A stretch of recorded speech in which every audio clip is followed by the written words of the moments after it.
Hello student, আজকে আমার এই 3 নম্বর ভিডিওতে তোমাদের সবাইকে ওয়েলকাম। আজকে যে বিষয়টা নিয়ে আমি আলোচনা করব সেটা হচ্ছে তোমাদের যে বিভিন্ন বোর্ডের এক্সাম যেটা হয়, সেই বোর্ড এক্সামের পাশাপাশি আমাদের বিভিন্ন যে কম্পিটিটিভ এক্সাম হয়, সেই কম্পিটিটিভ এক্সামেও এই টপিকটার উপরে অসংখ্য কোশ্চেন আসে। এখানে আমরা এমসিকিউ টাইপের কোশ্চেন এখানে অসংখ্য আমরা পাবো। এই টপিকটা আজকে আমরা পুঙ্খানুপুঙ্খভাবে ইন ডিটেলে আলোচনা করব। এট প্রেজেন্ট সিচুয়েশনে সারা গ্লোবে আমাদের এই অর্গানাইজেশনটা একটা বিরাট ইম্পর্টেন্স রোল প্লে করে। কি সেই অর্গানাইজেশনটা, এটা কেন তৈরি করা হয়েছিল, এর ব্যাকগ্রাউন্ড কি, এইগুলো আমাদের জানতে লাগবে। এই অর্গানাইজেশনটা শুরুর আগেই এই অর্গানাইজেশনের ব্যাকগ্রাউন্ড আমাদের জানতে লাগবে যে ইন দ্য ইয়ার 1914 1914 সালে যখন প্রথম বিশ্বযুদ্ধ শুরু হয় এবং যেটা চলেছিল 1918 সাল পর্যন্ত চলেছিল, এই বিশ্বযুদ্ধের যে ভয়াবহতা সেটা সারা গ্লোবালে নিয়ে দিয়েছিল। যদিও আমরা দেখেছি প্রথম বিশ্বযুদ্ধে মিত্রশক্তি জয়লাভ করে, তবুও যুদ্ধের শেষে তাবর তাবর বড় বড় দেশের রাষ্ট্রনেতারা তারা সিদ্ধান্ত নিলেন এমন একটা অর্গানাইজেশন তৈরি করা হবে যার নীতি নির্দেশিকা মতে অন্যান্য সমস্ত রাষ্ট্রগুলি চলবে। সেই উদ্দেশ্যে প্রথমে তৈরি করা হলো জাতিসংঘ। তো জাতিসংঘ তৈরি করার পরেও আমরা পরবর্তী পর্যায়ে দেখেছি 1939 সালে আবার একটা দ্বিতীয় বিশ্বযুদ্ধ সংঘটিত হয় এবং 1939-এ শুরু হয় দ্বিতীয় বিশ্বযুদ্ধ, যেটা শেষ হয়েছিল 1945 সাল পর্যন্ত। যুদ্ধের শেষে আবার সেই একই অবস্থা রাষ্ট্রনেতারা ফিল করলেন, এবার আগের থেকে এমন একটা অর্গানাইজেশন বানানো হবে যেখানে পৃথিবীর সমস্ত দেশ এর মেম্বারশিপ নেবে এবং সদস্য রাষ্ট্রগুলি এই অর্গানাইজেশনের নীতি নির্দেশিকা মেনে চলবে। আর যদি কোনো রাষ্ট্র এই অর্গানাইজেশনের নীতি নির্দেশিকা মেনে না চলে, তাহলে তাদের উপরে বিভিন্ন রকমের বাধা বিধিনিষেধ আরোপ করা হবে। সেই উদ্দেশ্যকে সামনে রেখে সান ফ্রান্সিসকো নগরে একটা সম্মেলন হয় এবং সেই সম্মেলনে ডিসিশন নেওয়া হয় রাষ্ট্রসংঘ বা UNO. U stands for united, N stands for nation, O stands for organization. UNO তৈরি করার ডিসিশন নেওয়া হয়। যখন ইউএনও তৈরি করার ডিসিশন নেওয়া হয় তখন এর সদস্য রাষ্ট্র সংখ্যা ছিল 51। তাহলে আমাদের এখান থেকে কোশ্চেন আসতে পারে, রাষ্ট্রসংঘ কবে তৈরি করা হয়েছে?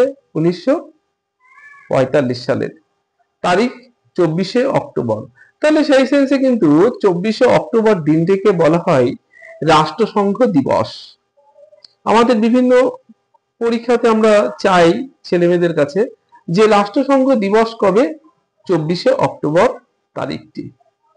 যখন রাষ্ট্রসংঘ প্রথম বিল্ড আপ করা হয়, তৈরি করা হয়, তখন কতগুলো দেশ এর সদস্য রাষ্ট্র ছিল? 51টি। আস্তে আস্তে অনেক দেশ এর সদস্যতা নেয়। বর্তমানে এর সদস্য সংখ্যা 193 এখানে একটা কোশ্চেন চাওয়া হয়, বর্তমানে রাষ্ট্রসংঘের সদস্য দেশের সংখ্যা কত? তাহলে আমাদের উত্তর কত হবে? 193 দেশ এর সদস্য রাষ্ট্র। এখন কথা হলো, এখান থেকে আরেকটা প্রশ্ন চাওয়া হয়, কোন দিনটিকে রাষ্ট্রসংঘ দিবস হিসাবে পালন করা হয়? 24 অক্টোবর তারিখটিকে। কবে রাষ্ট্রসংঘ প্রতিষ্ঠিত হয়? 1945 সালের 24শে অক্টোবর তারিখে। এখন কথা হলো, এই রাষ্ট্রসংঘ কেন তৈরি করা হয়েছিল? এই রাষ্ট্রসংঘ তৈরি করার প্রথম এবং প্রধান উদ্দেশ্যই ছিল সারা পৃথিবীতে যাতে এর পরবর্তীকালে 3 নম্বর বিশ্বযুদ্ধ আর না হয়, সারা পৃথিবীতে শান্তি, সুরক্ষা এবং নিরাপত্তা প্রদান করাটা ছিল এই অর্গানাইজেশন তৈরি করার পিছনে মূল উদ্দেশ্য। এবং আমরা দেখেছি এই অর্গানাইজেশন তৈরি হওয়ার পর আজ পর্যন্ত কোনো আর বিশ্বযুদ্ধর মুখ দেখতে আমাদের হয়নি। হয়েছে ছোটখাটো বিভিন্ন দেশ, বিভিন্ন এটা হয়েছে, যুদ্ধ হয়েছে বা চলছে।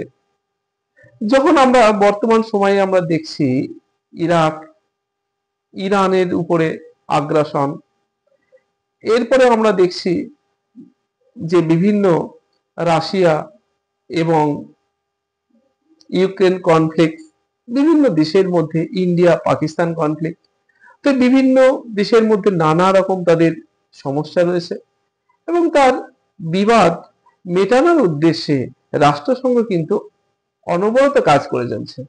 রাষ্ট্রসংঘ বিভিন্ন দেশকে কিন্তু তাদেরকে শান্ত থাকার জন্য নীতি নির্দেশিকা দিয়ে থাকে।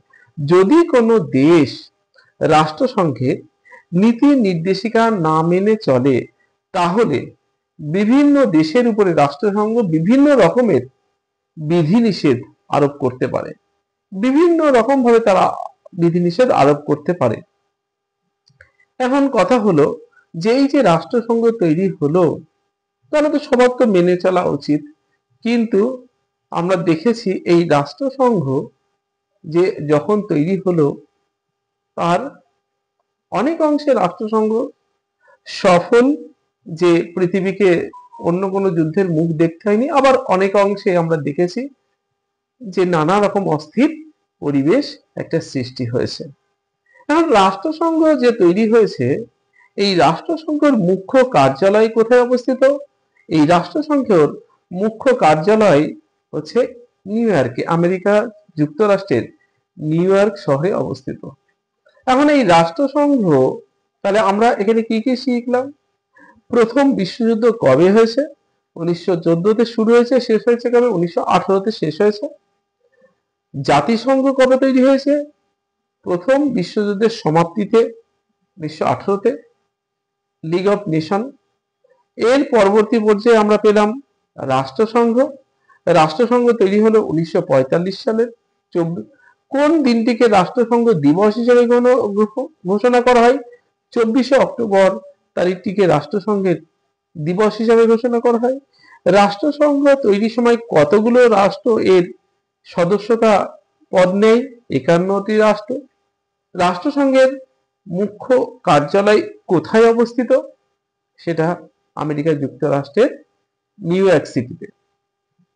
এটাতে গেলে আমাদের রাষ্ট্রসংঘের উপরে বিভিন্ন রকমের কোশ্চেন আনসার এইগুলো আমাদের থাকবে। এর পাশাপাশি এই যে রাষ্ট্রসংঘের মূল উদ্দেশ্যটা আরেকটু আমরা জানবো। এর উদ্দেশ্য কি ছিল? এই উদ্দেশ্য জানতে গেলে জানতে লাগবে তার যে সনদ, সনদ মানে তার অনুচ্ছেদ, যে আইন যেটা, সেই আইনে কতগুলি তার অনুচ্ছেদ আছে? 111টি তাদের অনুচ্ছেদ আছে। তাহলে এখান থেকে একটা কোশ্চেন আমাদের আসবে, রাষ্ট্রসংঘের সনদে কতগুলি অনুচ্ছেদ আছে? কত উত্তর হবে? 111টি। এখন এই রাষ্ট্রসংঘের উদ্দেশ্য আমাদের পরীক্ষায় থাকবে, তোমাকে দেবে রাষ্ট্রসংঘের যে কোনো 3টে বা 4টে উদ্দেশ্য লেখো। 4টে পয়েন্টস আমরা দিয়ে দেবো। 1 নম্বর পয়েন্টস লিখবো কি, যে আন্তঃরাষ্ট্রীয় অর্থাৎ সারা পৃথিবীতে কি করা? শান্তি এবং নিরাপত্তা সুনিশ্চিত করা বা রক্ষা করা। 2 নম্বর, সমান অধিকার এবং আত্মনিয়োগের ভিত্তিতে দেশগুলির মধ্যে একটা ফ্রেন্ডলি রিলেশন তৈরি করা। সমান অধিকার মানে রাষ্ট্রসংঘের যারা সদস্যতা পদ নেবে, সেটা আমেরিকা বলো, ব্রিটেন বলো, ফ্রান্স বলো, রাশিয়া বলো, ইন্ডিয়া বলো, বিভিন্ন দেশ যারা সদস্য রাষ্ট্র আছে, তাদের সবাইকে রাষ্ট্রসংঘ সমানভাবে ট্রিট করবে। এটা হচ্ছে রাষ্ট্রসংঘের একটা বিশেষ উদ্দেশ্য।